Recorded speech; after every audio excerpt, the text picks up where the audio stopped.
Hi, I'm Valeria Popov. I reversed my gestational diabetes, got off insulin, lost weight, and sustained my weight loss.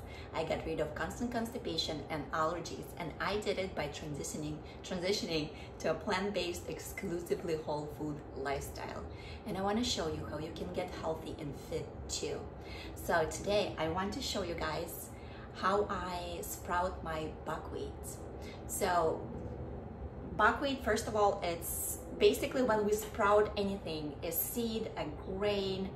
What we do, we take this dormant form of a seed or a grain, and we bring it to life.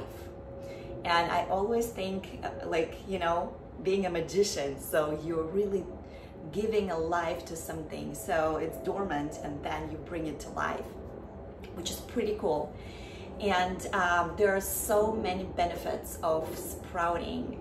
So particularly for buckwheat,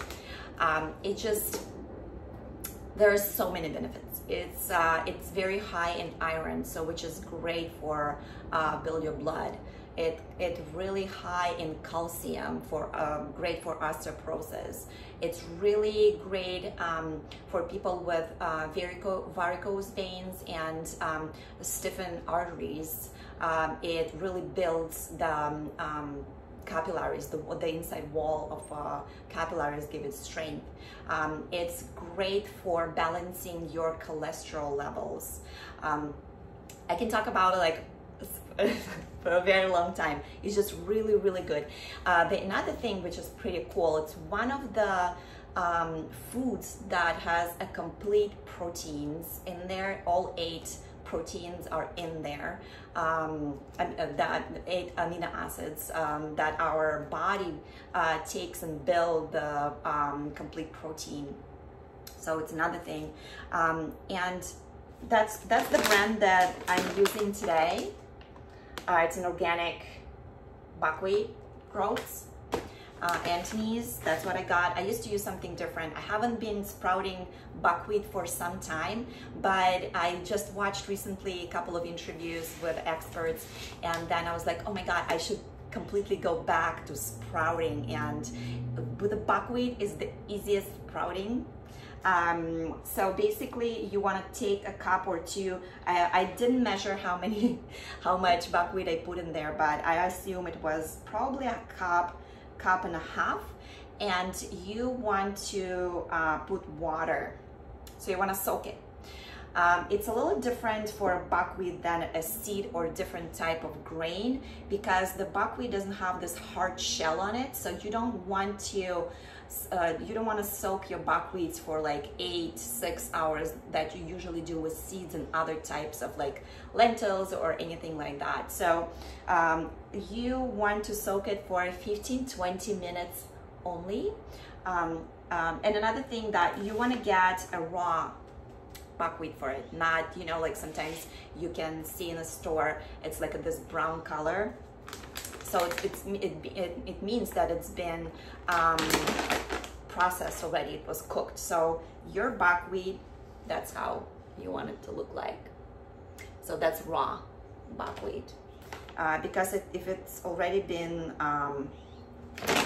modified, like, you know, a little like cooked a little bit, it's not gonna sprout. So I soaked my buckwheat for 15 minutes, and then what do you want to do? You want to take your strainer, mesh strainer, and you just pour the water out like that, and then you want to rinse it a little bit. Here we go. I'm gonna get some water out, and it's almost done. So, and then I put it on the bowl like that, and I cover it with just a regular kitchen towel. Here we go. And then what you want to do is you're going to rinse it in the morning and at night. So twice a day you're gonna rinse it. And that's basically it. And in a couple of days, you're gonna have your sprouted buckwheat Hey guys, so I want to show you how my buckwheat looks like in just 2 days, or I think it's a third day. It's sprouting, so I've been rinsing it every morning and every evening, and that's how it looks like. Here you go, guys. So here we go, same towel. Ta-da! Look at all those sprouts. It's just so easy, guys, right? There you go. Full of nutrients, and it gets like very interestingly crunchy. So I'm very excited because I am actually doing a big pot of soup here, right there. And I'm going to add that on the top for a crunch and for extra nutrients. All right, guys, if you like it, subscribe to my channel, and you can share my videos too. Bye.